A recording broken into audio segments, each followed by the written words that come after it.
Memang di Indonesia illegal access tidak pidana, tapi bukan tidak pidana serius.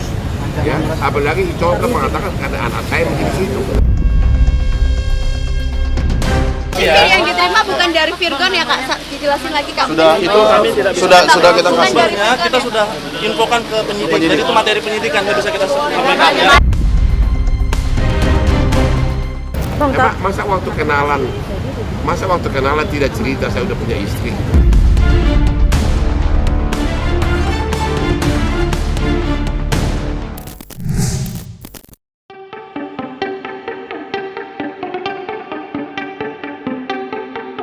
Drama prahara rumah tangga Insanul Fahmi dan Wardatina Mawa yang menyeret nama selebritis Inara Rusli kembali memasuki babak yang baru. Pasalnya, Mawa sudah menjalani pemeriksaan dan menyertakan bukti terkait laporan pidana dugaan perselingkuhan dan perzinahan yang ia layangkan. Dan yang kini menjadi perbincangan masyarakat, pihak Mawa sempat memberikan pernyataan cukup mencolok usai pemeriksaan rampung digelar. Ya, mereka seperti membantah semua kabar yang menduga kalau bukti rekaman CCTV tersebut datang dari Virgon selaku mantan suami Inara. Video yang diterima bukan dari Virgon ya Kak? Dijelasin lagi Kak. Sudah itu kami tidak bisa. Sudah kita kasih. Kita sudah infokan ke penyidik. Jadi itu materi penyidikan yang bisa kita sampaikan. Sontak saja, pernyataan itu tersebar dengan cepat ke seluruh penjuru dunia maya, tak terkecuali ke telinga Virgon sendiri. Berasa namanya kini bersih dari berbagai dugaan miring, Virgon pun membagikan pesan penuh arti ketika membagikan ulang berita terkait hal tersebut di media sosial.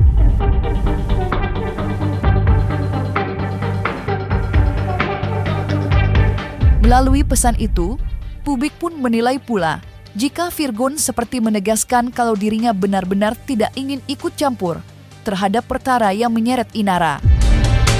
Lantas, seperti apa pandangan advokat Hotman Paris Hutapea terkait nasib Virgon serta laporan ilegal akses yang diduga diarahkan padanya? Itu mah hal kecil itu mah. Di Indonesia illegal akses masih termasuk hal kecil. Itu bukan tidak pidana serius. Memang di Indonesia illegal akses tidak pidana, tapi bukan tidak pidana serius. Ya, apalagi contoh mengatakan karena anak saya masih di situ. Illegal akses itu rumah atas nama siapa? Anaknya tinggal di situ. Iya. Yang mengatakan illegal akses siapa? Inara melaporkannya begitu Kak. Ya kalau selama ini si suami diizinkan untuk datang menemui anaknya, ya bukan illegal akses dong. Illegal akses dari mana? Emang dikewer-kewer keluar, dikasih-kasih keluar. Yang istilahnya minta CCTV ini kalau ini asas praduga nggak bersalah. Kalau yang minta CCTV juga istrinya kan berkompeten. Emang dikasih-kasih ke orang-orang. Itu kan hak istrinya, kalaupun dia ini ada bukti nggak, ada ini nggak, ada anu nggak gitu. Yang mau dilaporin apaan? Terus berbuat di rumah orang. Harusnya anak saya kalaupun umpama anak saya yang melaporkan dia, kan itu rumah anak-anak. Ya, kalau selama ini, apalagi kalau itu rumahnya dia. Ya, apakah benar selama ini si suami ini dikasih izin untuk menjenguk anaknya? Berarti dikasih izin, bukan illegal akses.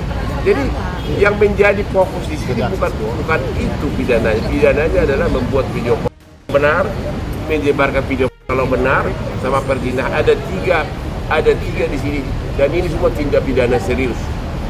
Kalau benar ada buktinya, yaitu dugaan perzinahan, dugaan membuat video dan dugaan menyebarkan asusila, video asusila. Yang tiga ini yang serius. Jangan illegal akses mulu. Terkait perkara rekaman CCTV yang kini berbuah laporan pidana, Hotman Paris Hutapea tampaknya memiliki pandangan yang cukup berbeda dari pendapat yang beredar luas di masyarakat. Pasalnya, advokat kondang asal Sumatera Utara itu tidak menganggap akses ilegal sebagai perkara yang besar di Indonesia. Sebaliknya, ia justru membuka fakta baru jika adanya video tersebut justru akan memberatkan posisi Inara dan Insan di mata hukum. Bahkan, Hotman juga menegaskan keduanya berpotensi dikenakan pasal cukup berat dengan ancaman penjara menyentuh angka 10 tahun. Lantas, seperti apa penjelasan Hotman Paris terkait potensi tersebut? Hanya membuat videonya sendiri menurut undang-undang pornografi adalah tidak pidana. Hanya membuatnya, walaupun tidak disebarkan. Ya, apalagi kalau disebarkan, kena lagi undang-undang ITE. Ya, menyebarkan yang berbau asusila. Ya udah tahu lah, disengaja diarahkan ke ranjang. Dan kalau memang tidak ada niat, kenapa kemudian dikasih ke orang? Tidak. Kan makanya Bang dibilang kalau memang tidak ada niat itu langsung dihancurin kan. Tapi ini kan benar nggak itu dikasih ke orang? Kalau memang itu dikasih ke orang untuk ditonton, berarti ada niat. Yang saya terima dari Polda Metro Jaya, penyidik belum menerima barang bukti CCTV itu gitu. Jadi kalau dikatakan perzinahan harus dibuktikan gitu. Kalau memang udah melakukan hubungan suami istri, kalau cara hukum aja ya. Saya tidak melihat CCTV ada yang saya jadikan barang bukti ya. Saya tidak melihat CCTV itu ada berhubungan badan gitu. Jadi sejauh ini klien kami menyampaikan masih sampai di CCTV yang ada di dalam rumah, di dalam ruangan, ngobrol saja, itu yang kita jadikan barang bukti. Sejauh ini kalau dibilang perzinahan, belum bisa dikatakan perzinahan karena saya sendiri belum melihat CCTV ada hubungan badan gitu loh. Makanya sudah disebarkan enggak itu dulu. Tapi ingat, ada juga tindak pidana lain. Tindak pidana membuat video porno juga tidak pidana. Ya hati-hati. Jadi walaupun tidak disebarkan, tidak membuat video porno termasuk juga tidak pidana. Jadi enggak? Membuatnya sendiri termasuk tindak pidana. Itu termasuk kena undang-undang pornografi. Ancaman hukumannya berat itu. Di atas 10 tahun itu. Selain memberikan tanggapan soal perkara dugaan akses ilegal yang kini ramai dibicarakan, Hotman Paris Hutapea pun sempat pula untuk memberikan tanggapan soal laporan dugaan perselingkuhan dan perzinahan yang sudah terlebih dahulu dilayangkan oleh Mawa. Lantas benarkah Hotman merasa laporan yang dilayangkan Mawa berpotensi masuk pasal? Serta bagaimana pula tanggapannya terkait fakta yang menyebut Inara dan Insan sebenarnya sudah menikah secara siri? Jadi saya alhamdulillah udah lega sih, semua bukti udah saya bagikan ke penyidik dan ya insya Allah semoga berjalan dengan lancar ya. Tadi pemeriksaannya sudah semua detail, semua udah terstruktur, udah saya sampaikan bukti-bukti, CCTV, chat, semuanya udah saya jelasin semua terstruktur. Jadi insya Allah tinggal gimana prosesnya itu aja, berjalan dengan lancar insya Allah, mohon doanya semuanya. Siri bukanlah jadi alasan bahwa seseorang bebas dari perzinahan. Karena suatu hubungan intim yang sah di mata hukum harus menikah secara hukum negara. Ya, kalau hanya sebatas kawin siri itu belum dianggap sebagai pernikahan yang sah. Ini secara umum ya, dalam suatu tindak pidana perzinahan tidak bisa mengatakan bahwa aku tidak tahu dia nikah, aku tidak tahu pasangan saya itu sudah punya istri. Ya, itu suatu alasan yang berat untuk dipakai untuk membebaskan diri. Nanti semua orang mengatakan begitu, aku nggak tahu dia punya suami gitu loh. Jadi hari ini kita mendampingi klien kami, Ibu Mawa, untuk terhadap laporan Ibu Mawa kepada saudara IF dan saudari IR. Kapasitas kami sebagai pelapor di sini dan kami memberikan keterangan dan menghadirkan saksi. Saksi yang dibawa siapa pun? Saksi dari pihak keluarga. Kita tadi masuk itu jam 10 ya, baru selesai itu mungkin jam 2:30 tadi. Ada 26. Ada 26 pertanyaan totalnya. Dan juga kita sudah menyerahkan bukti-bukti kepada pihak penyidik, termasuk bukti elektronik. Buktinya salah satunya adalah rekaman CCTV. Yang terakhir, kalau si cewek benar nggak bahwa kalau ada bukti bahwa memang dia hubungan intim dengan suami orang ya bisa kena perzinahan. Pertanyaan berikutnya adalah apakah si istri ini sudah pernah nggak memperingati mereka agar jangan berlanjut hubungan itu? Coba tanya dulu.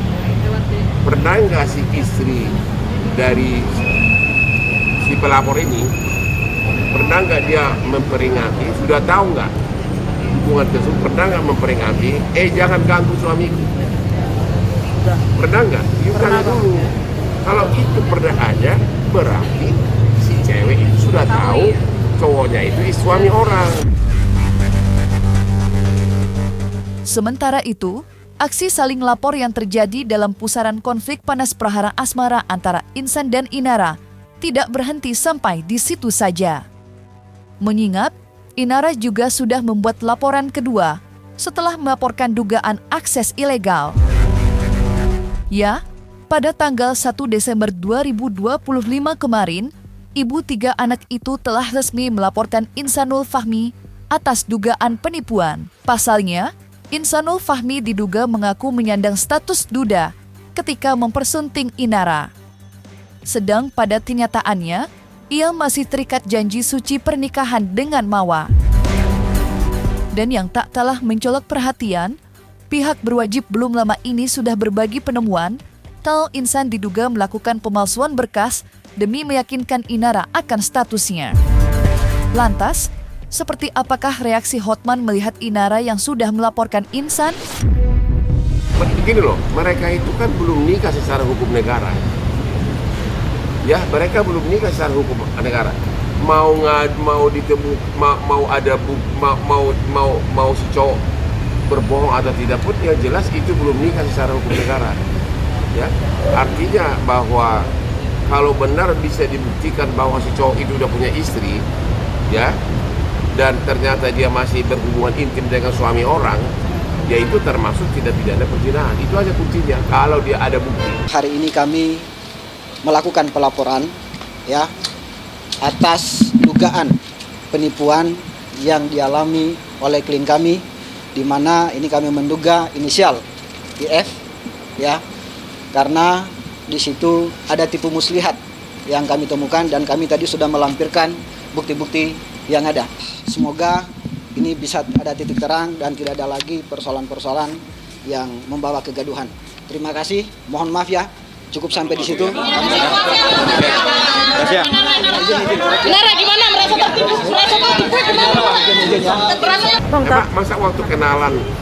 Masa waktu kenalan tidak cerita saya udah punya istri? Yang bersangkutan melaporkan, menerangkan bahwa pada tanggal 14 Juli 2025, pelapor di pernikahan dengan terlapor oleh teman. Setelah beberapa waktu terlapor mengajak pelapor untuk menikah dan pelapor dengan terlapor pergi untuk melihat status pernikahannya. Dalam KTP tersebut status terlapor belum kawin. Dan terlapor juga menunjukkan surat pernyataan status single pada tanggal 29 Juli 2025. Namun faktanya dalam surat pernyataan tersebut terlapor telah menikah dan telah memiliki anak. Dan atas kejadian tersebut korban merasa telah dirugikan. Selanjutnya yang bersangkutan datang ke SPKT Polda Metro Jaya dan melaporkan kejadian tersebut untuk ditindaklanjuti. Dari pelapor ada menyerahkan 1 unit rekaman video, kemudian 1 lembar fotokopi KTP, 1 lembar surat pernyataan, ya, dan memberikan keterangan bahwa dalam laporan tersebut ada 3 saksi yang pelapor sampaikan dalam laporan polisi. Terlepas dari perkara pidana, nama Inara belakangan ini juga disorot tajam akibat aksinya kala membacakan klarifikasi pada tanggal 28 November 2025 silam. Banyak yang menilai bahwa dalam klarifikasi tersebut, Inara kurang menegaskan permintaan maafnya terhadap Wardatina Mawa serta keluarga. Segelintir kelompok publik bahkan sampai menduga jika klarifikasi itu hanya ajang menyelamatkan karir semata bagi Inara, bukan untuk meminta maaf sedalam-dalamnya kepada Mawa. Lantas, seperti apa reaksi keluarga Inara lewat pengakuan Ozi Syahputra yang sudah berkomunikasi dengan mereka? Aku akan kemarin ketemu sama ibunya Inara gitu. Ya gini deh, Bang, katanya manggil gue Bang gitu ya.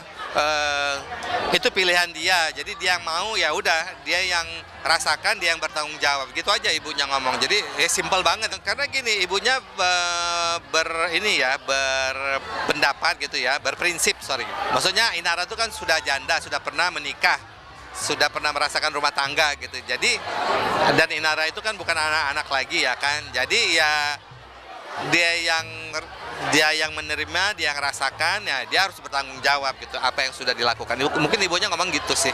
Biasa aja ya, kalau aku lihat dia nyantai aja, Mercy. Iya mungkin. Karena ibunya juga dulu kan artis ya, jadi ya mungkin udah biasa masalah gosip. Untuk saat ini sampai sekarang belum ada permintaan maaf sepatah kata pun yang keluar dari mulut beliau, mulut KKIR. Harapan saya adalah dengan adanya bukti yang udah saya kasih ke penyidik, dengan tindakan perbuatan yang sudah mereka lakukan, dan saya harapannya mengakui kesalahan dan memohon maaf kepada saya dengan hati yang sangat tulus.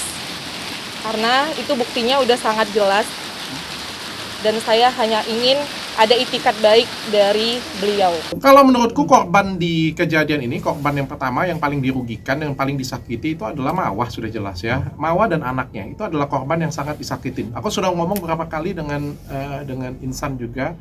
Ini adalah korban, the real korban yang tersakiti adalah istri dan anak kamu, saya bilang.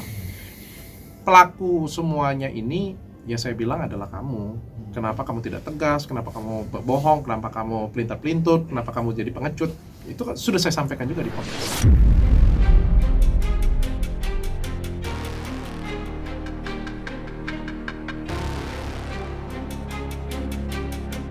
Nah, selesai sudah Cumi Lovers.